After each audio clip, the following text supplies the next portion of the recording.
천지사입니다. 네, 반갑습니다, 네, 선생님. 반갑습니다. 네, 요즘 이 무당 세계에 네. 요즘 워낙 많은 무당 선생님들이 계시니까 그렇죠. 이제 여러 가지 일들이 있는데 그런 사례들도 있다고 하더라고요. 손님분들 중에 어디 점집을 갔는데 구슬 안 하면은 자식이 잘못된다 한다.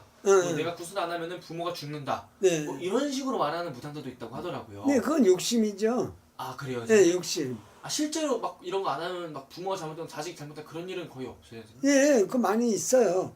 그래서 제자는 누가 죽는다. 이런 건 절대로 하면 안 돼요. 예, 그래서 그 욕심이에요. 제자 욕심. 그 선생님의 욕심 때문에 억지로 일 안 해도 되는데 일을 하게 만들어서 일을 시킨 사람들이 있거든요. 그런 사람들은 절대로 성부를 못 봐요.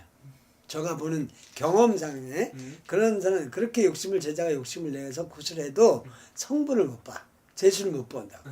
그러니까 그런 욕심을 내게 되면 신에서도 괘씸해요. 괘씸해서 그건 되는 일이 안 돼. 그러다 보니까 제자분들은 그런 억지로 막 아닌데도 자꾸 느낌이 올 거예요. 점을 보면서 아닌데도 억지로 막 시키는 것 같은 기분이 든다. 절대로 그건 하지 않아도 되고요. 진짜 내가 감동이 되고 이건 진실이다 할 때는 내 마음에 설렜을 때는 내가 허락을 해도 그런 점집에 가면 첫째로 그 욕심이 제자 그 선생님이 상담자가 아니라 점 보는 사람이 욕심을 부리는 거예요. 그거는. 그래서 경우에 맞아서 일할 때는 있거든요. 일할 때는 진짜 인연 중요할 때는 일을 해야지. 그럴 때는 당연히 살아야 되니까 일단 일은 해야 되는데 별것도 아닌데 이래라 해놓고 안 되면 뭐 누가 꺾어진다, 누가 뭐 쓰러진다, 뭐 죽는다. 이거는 사기꾼이에요. 아, 그런 말을 하는 분. 네, 그건 사기꾼 제자예요. 그거는. 네? 안 죽으면 어떨 거예요? 맞죠? 네네. 안 죽으면 어떨 거냐고. 그렇죠. 그거 보상할 거? 아니죠. 그거 아니잖아요. 함부로 말하는 거네요. 그럼 그러니까 그거는 그 제자의 욕심이라고 보고요. 신명에서도 별로 좋게 그 제자를 보지는 않을 거예요. 경우에 안 맞으니까 신명처럼 경우가 밝은 게 없거든요. 그런데 제자가 괜히 일뛰고 싶어서 막 욕심을 막 부린다. 이거는 구슬해도 아무런 성과를 볼 수가 없어요. 그러니까 그런 집에는 억지로 막 강요 비슷하게 요구를 하는 사람들은 절대로 가면 안 돼. 그냥 갔다가도 다시 오시는 게 좋을 것 같아.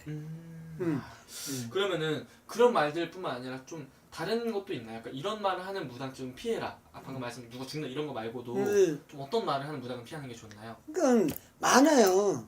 많은데 예를 들어 가지고 뭐 신도 아닌데 신이라 해가지고 막 강요해가지고 돈 따먹게 하려고 하는 그런 보살들도 많고요.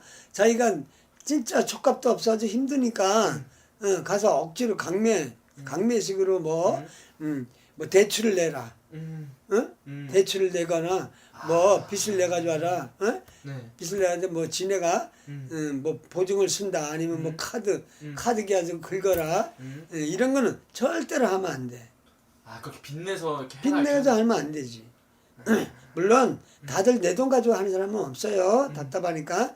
근데 빚을 대출 내라 이런 정도까지는 가면 안 되고 빚을 내도 그 상담자가 스스로 알아서 낼 수 있도록 해야지. 뭐 어디에 가면 뭐 돈이 얼마 대출을 해줄 수 있다. 그러니까 유도하는 사람은 사기꾼이라고 보면 돼요. 그런 게 그렇게 구분하면 되겠네요. 그럼요. 그러면 안 되지. 강요하면 안 돼. 신은 절대 강요가 없거든요. 물론 욕심 많은 분들도 계시겠지만 신에서 욕심 많은 신도 있어요. 그런 신이 제자한테 갔다면 선생님한테 갔다면 그런 사람한테 가서 구대봐야 성불 하나도 못 본다고 나는 생각합니다. 그리고 이런 전환도 되게 막 엄청 의리의리하게 해놓으신 분들도 많잖아요. 네네. 근데 그런 데 가면 제가 들은 게 이런 점사비도 당연히 더 비싸겠지만 초 키는 값이나 굿하는 비용도 되게 비싸다고 하더라고요. 네네. 이게 그런 것도 선생님들 되게 천차만별인 건가요, 선생님?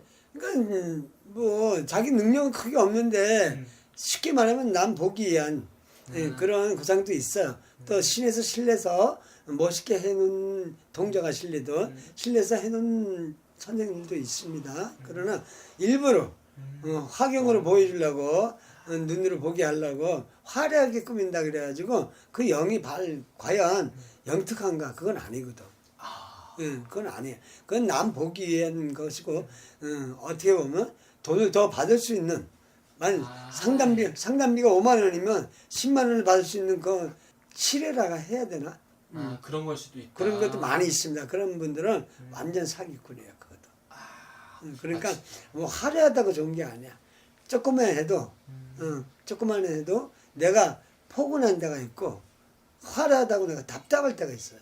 가가지고 막 속 터질 때가 있거든. 그런 데는 아니거든. 조금만 해도 내가 포근한 데가 나요. 그러면 약간 좀 이 손님의 입장에서는 내가 그 정치에 딱 들어갔을 때 되게 약간 좀 긴장되는 느낌 이런보다는 좀 편안한 느낌을 갖는 곳이 맨 처음에 이제 긴장되고 들어오겠지만 한 뭐 5분 앉아 있으면 포근한 느낌이 들 때가 있어요. 그럴 땐 자기하고 잘 맞는 거고 또 조금 해도 뭐 부처님 요만한 뭐 산신 할아버지 요만한 분을 모셨다 그래도 나하고 포근한 데가 있어.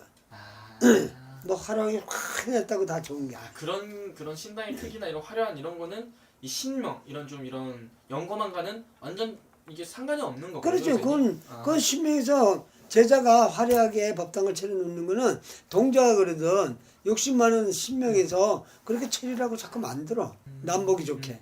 그래 돈을 더 받지. 남 비싸다. 쉽게 말하면 그 선생님의 몸주 대신해서 값어치를 올리려고 하는 거야. 오케이, 알겠습니다. 예. 이 영상을 보시고 많은 분들 좀 많은 도움이 될 것 같아요. 네네. 근데 한편의 입장에서는 또 무당이 어느 한 무당이 선생님 말한 이런 좀 찔리는 무당들도 있을 거예요. 그러겠죠. 그런 무당들은 또 이거 보고 많이 찔리겠죠, 선생님? 그렇죠. 근데 뭐 욕심 많은 사람들이 뭐 아무리 얘기한다고 그거 찔리겠어? 그렇죠. 그 찔릴 것 같으면 아예 안 했지. 욕심을 안 부렸는데 조금은 찔리긴 하겠지만 그걸 깨달지 못해요. 욕심은 자기 스스로 깨달아야 되는데 깨닫는 분이 과연 한 100명에 하나 나올까 말까 할 거예요. 욕심 많은 제자님들. 알겠습니다. 네. 감사합니다. 예, 감사합니다.